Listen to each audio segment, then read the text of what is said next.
about you anymore! Do you know that pain that cuts you to the core? The kind that makes you question everything you believed about love and family? That's exactly what he felt that day. A man who fought his whole life to escape poverty, who built everything from scratch, who met God and changed completely. And now he was there, watching his own daughter turn her back on him. But what you don't know yet is what happened after that. A story of faith, second chances, and a father's love that never gives up. Stay until the end because this story will truly move you. So subscribe to the channel, leave a like, and comment on where you're watching from. And let's get to the story. David Thompson was 47 years old when everything fell apart. But to understand this story, we need to go back in time a little. David grew up on the streets of Detroit, in a neighborhood where the sound of sirens was more common than birdsong. His mother cleaned houses for the rich. His father had abandoned the family when he was 6 years old. Food on the table? Sometimes I had it, sometimes I didn't. But do you know what David learned there in all that hardship? That he wasn't going to die poor. He wasn't. At 17, he started working in a mechanic's shop. He would wake up at 5 in the morning and go to bed at midnight. He saved every penny he earned. At 23, he opened his own shop. By 30, he already had 3 branches spread across Michigan. The money started rolling in. Lots of money. And along with the money came something David didn't expect, an immense emptiness in his chest. He started frequenting parties, bars, and expensive nightclubs in downtown Detroit. He spent fortunes on drinks and in the company of people he barely knew. It was on one of these nights at a club called Midnight Lounge that he met Vanessa. She had dark hair down to her waist, a smile that hid more than it showed, and a thirst for nightlife that was just like his at the time. They were together that night, and a few more times after that. David even thought it could be something serious, you know? But Vanessa made it very clear that she didn't want commitment. She didn't want stability. She didn't want anything beyond that life of partying and freedom. Until 3 months later, she showed up at his door with a pregnancy test in her hand. "I'm pregnant, David, and it's yours." He felt the ground disappear beneath his feet. But at the same time, something inside him ignited. Perhaps it was the chance to build the family he never had. He proposed to Vanessa that they try to make it work, that they live together, that they raise that child with structure and love. Vanessa laughed in his face. "Are you crazy? I'm not going to give up my life because of this. You can be the father, fine, but I'm not going to become a housewife, David. Forget it." And so Emma Thompson was born, a little girl with huge brown eyes and a smile that melted any heart. David looked at that child in the hospital nursery and made a silent promise. He was going to be the father he never had. Even if Vanessa didn't want anything serious, he was going to be there. And he was. In Emma's early years, David would pick her up every weekend. He'd take her for pizza, to the park, to the movies. He did everything a father does. But something inside him was still empty. The money was there, Emma was growing up healthy, but David felt lost. It was on a Sunday morning when Emma was 4 years old that everything changed. He was driving past a small church in the suburbs, Community Grace Church, and heard a choir singing inside. He doesn't know why, but he pulled over. He went inside, and for the first time in his life, David heard about a God who loved him, who knew all his pain, all his loneliness, and who had a greater purpose for his life. That day, David surrendered his life to Jesus, and it wasn't a lukewarm conversion, no. It was a complete turnaround. He stopped going to parties, stopped drinking, started attending church every week, and joined a Bible study group. The people at the workshop found it strange. His party friends disappeared from his life, but David didn't care. For the first time, he had peace. And whenever Emma came to spend the weekend with him, he would take her to church along. The little girl would sit next to him on the pew, swing her little legs during the worship, and sometimes even sing along. David would look at her and think, one day she'll understand all this. One day she'll know God too. But the reality at Vanessa's house was completely different. Emma grew up seeing her mother arrive home in the early hours of the morning, stumbling drunk. I saw different men in the living room every week. I could hear fights, bottles breaking, swearing. Vanessa wasn't bad, no, but she was trapped in a life she didn't know how to escape. And Emma, little by little, got used to it. She began to think it was normal. When Emma was 12, David met Linda at church. Linda was a Sunday school teacher, with a sweet smile and unwavering faith. They started dating, and a year later they got married.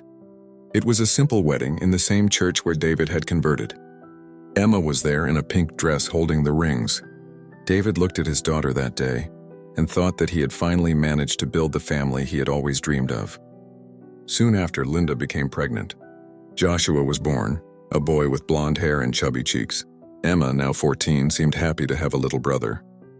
But David began to notice a change in her. She was more distant, more withdrawn. When he tried to talk about school, she answered with monosyllables. When he invited her to church, she made excuses. At 16, Emma stopped going to her father's house.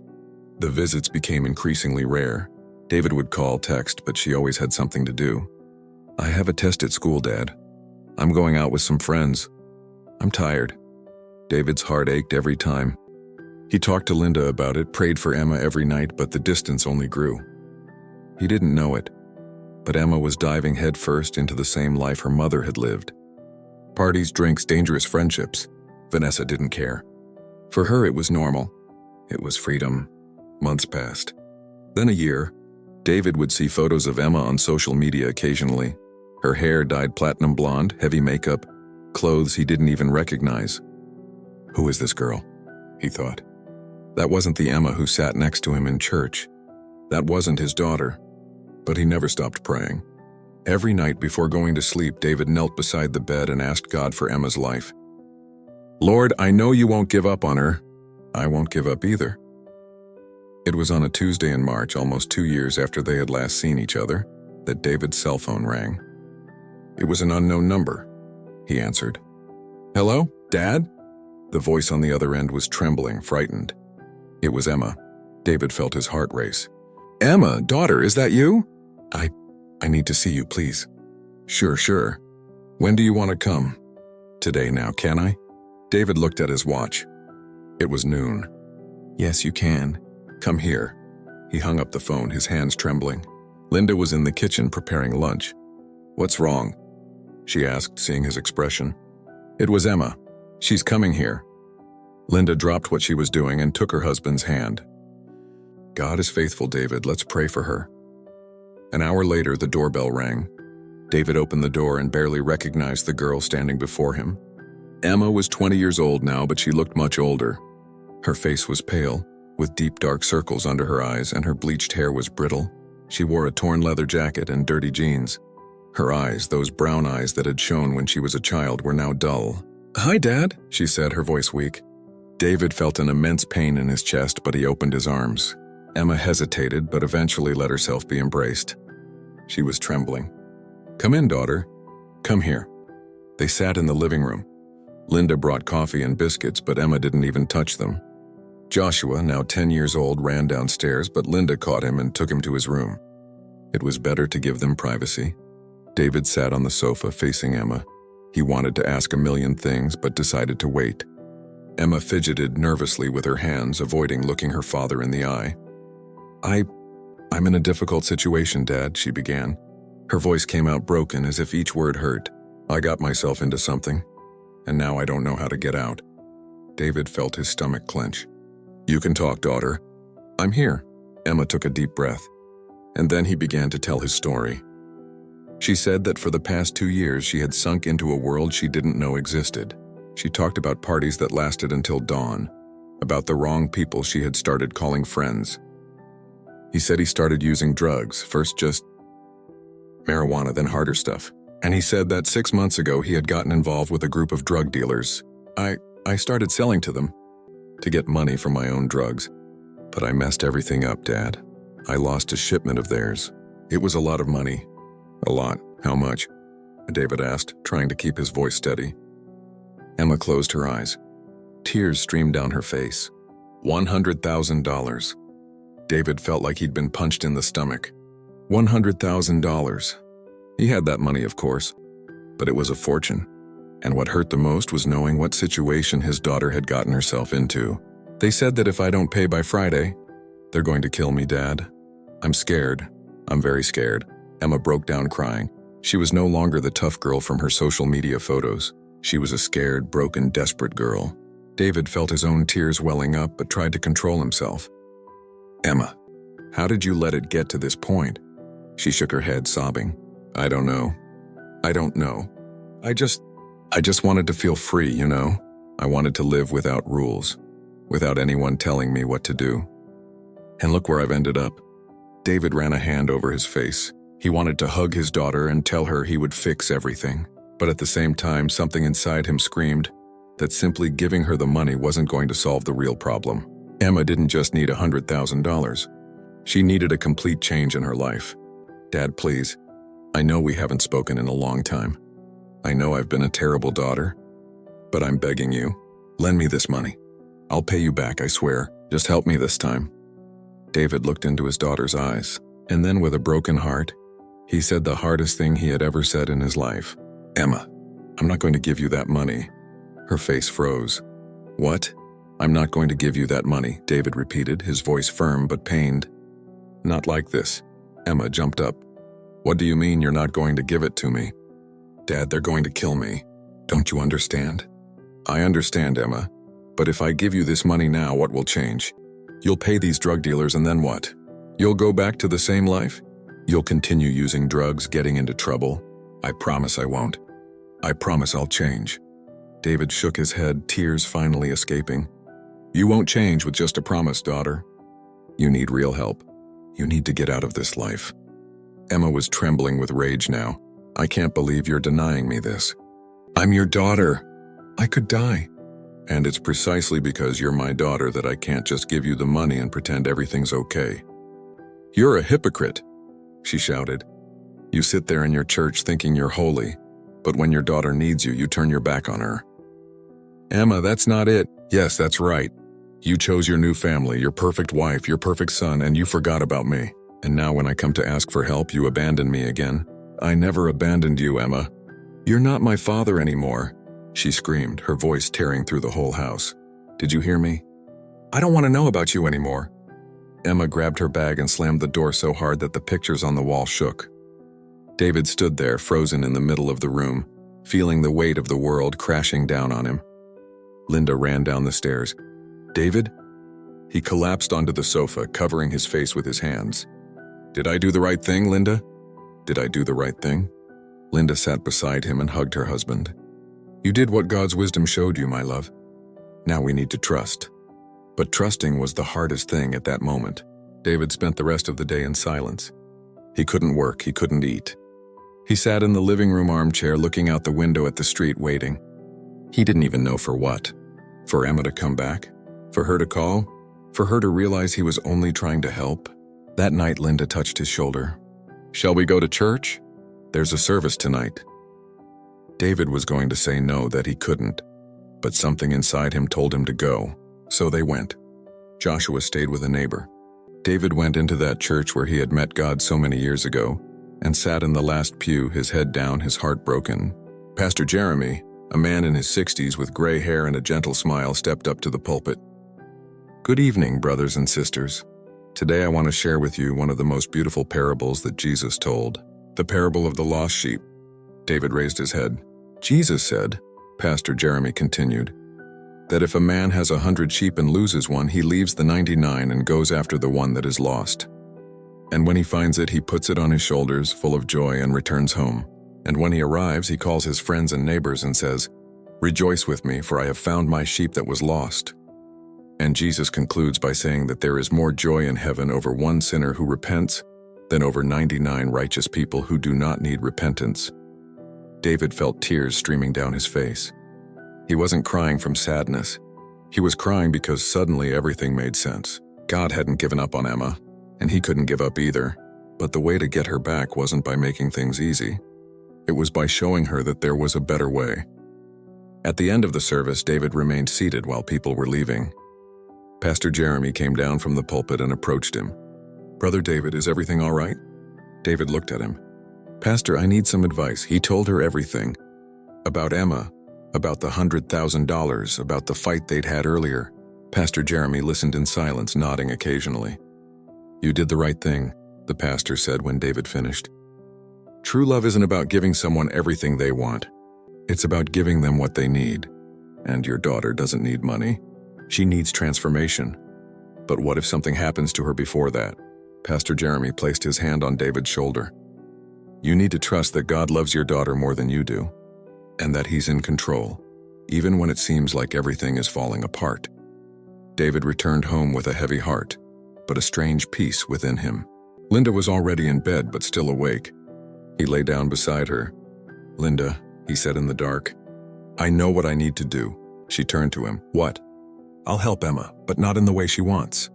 I'll pay her debt, yes, but only if she agrees to come live here with us and truly change her life." Linda was silent for a moment. David knew what she was thinking. Bringing Emma home was a risk. It meant bringing all that baggage, all that pain into their home. Joshua was still a child. But then Linda squeezed his hand. "If that's what God is showing you, I support you. Let's bring her home." David barely slept that night. He lay staring at the ceiling, praying, asking God for wisdom. The next day at 7 in the morning, he got in his car and went to Vanessa's apartment. He didn't know if he would find Emma there, but it was the only place he could look. Vanessa opened the door, already irritated. "What do you want, David?" "I need to talk to Emma." "She doesn't want to talk to you. She told me what you did yesterday." "Vanessa, please. I just want to help." Vanessa was about to close the door, but Emma appeared behind her. Her face was even paler than the day before. She had spent the night awake, that was obvious. "What do you want?" Emma asked, her voice cold.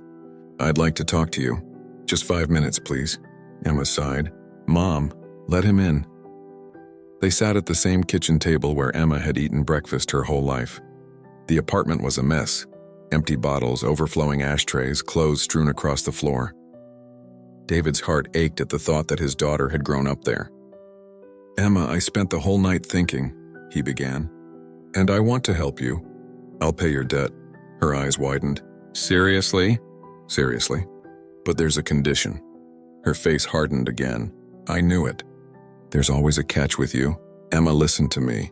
You need to come live with me and Linda. And you need to change your life. Quit the drugs, leave those friends, start over. For real. You want to control me, is that it?" "I want to save you," David said, his voice breaking. "Because I love you, and I'm not going to stand idly by and watch you destroy yourself." Emma fell silent. She looked at the messy kitchen, the empty bottles, her own life. And then, for the first time in years, she allowed herself to be honest. "I'm tired, Dad. I'm so tired of this life." "Then come with me. Let me help you." She wiped away her tears with the back of her hand. "What if I can't change?" "We're going to help you achieve it. You won't be alone." Emma looked at her father, and for the first time in a long time, she saw something she had forgotten existed. Hope. "Okay," she whispered. "I accept." David stood up and hugged his daughter. Emma let herself be hugged, and this time she hugged him back. Vanessa, who had been listening to everything from the living room, appeared in the kitchen. "Are you sure about this, Emma?" Emma looked at her mother. "I don't want to end up like you, Mom." "I'm sorry, but I don't want to." Vanessa felt like she'd been slapped in the face, but deep down she knew it was true. She was tired too, but she didn't have the strength to change. At least Emma still did. That same day, David went to see the drug dealers.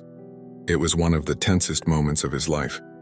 They met in an abandoned parking lot in downtown Detroit. 3 huge tattooed guys with unfriendly faces. David handed over a suitcase containing $100,000 in cash. "Emma's debt is paid," he said, trying to keep his voice steady. "And she has nothing more to do with you. Understood?" The group leader picked up the suitcase, quickly counted the money, and gave a small smile. "Understood. But tell her that if she shows up again, there won't be a daddy to save her." David returned to the car with trembling hands. But it was done. Emma was free of that debt. Now came the hard part, helping her free herself from everything else. Emma moved into David and Linda's house that weekend. She brought very little, some clothes, a few old books, and a teddy bear that David had given her when she was 5. He was touched to see that she still had it. The first few days were difficult.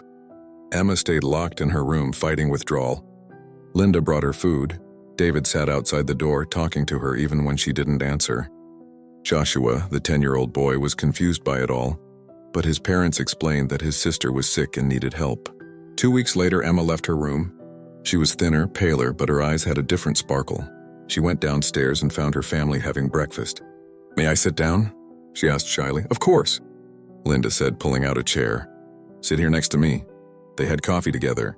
It was strange at first, full of awkward silences, but gradually the conversation flowed. Joshua talked about school. Linda spoke about work. David mentioned a new project in the workshop, and Emma just listened. absorbing that normalcy she had forgotten existed. The following Sunday, David brought up the subject gently. "Emma, there's a church service today. Do you want to come with us?" She hesitated. The last time she had set foot in a church, she was 13 years old. "I don't know, Dad." "You don't need to do anything. Just come with us. Just sit there. No pressure." She eventually accepted, and when she entered that church, heard the choir singing, saw the people smiling, felt that peaceful atmosphere, something inside her began to crack. A small crack, but it was there. Week after week, Emma kept returning. Not because she was forced to, but because something inside her was changing. Linda enrolled her in a church support group for people recovering from addiction. There, Emma met other people with stories similar to hers. People who had lost their way and were trying to find it again. 3 months later, Emma was unrecognizable. Not physically, although she had gained weight and her hair was growing back its natural color, but on the inside. She smiled more. She talked more. She helped Linda in the kitchen, played with Joshua, and had long conversations with David about life, about God, about the future. "Dad," she said one night while the two of them were washing dishes together, "I want to go back to school." David felt tears welling up in his eyes. "Seriously?" "Seriously. I always wanted to be a doctor, since I was a child. But I let that dream die when I lost myself. It's never too late to start over, daughter." And so she did. 6 months after arriving at that desperate house, Emma enrolled in medical school. She passed the selection process. David and Linda cried tears of joy the day she received her acceptance letter. Emma's life changed completely. She woke up early to study, went to classes, came back and helped at home, and went to church services. It was on one of these trips to church that she met Marcus. He was the leader of the youth group, a 25-year-old man, polite, kind, with a smile that lit up the room. They started talking, first only about church things, then about life, about dreams. Marcus had a similar story to hers. He had sunk into drugs in his teens but had found God and completely turned the page. They understood each other in a way that was difficult to explain. A year later, Marcus asked Emma to be his girlfriend. She said yes. David cried when she told him, not from sadness but from gratitude, seeing his daughter happy, in love, living a life with purpose. It was more than he had dared to dream of on that terrible day when she had screamed that he was no longer her father. 2 years of dating later, Marcus and Emma got married. It was in the same church where David had converted, where Emma had begun her new life. She looked beautiful in her white dress, radiant, full of life.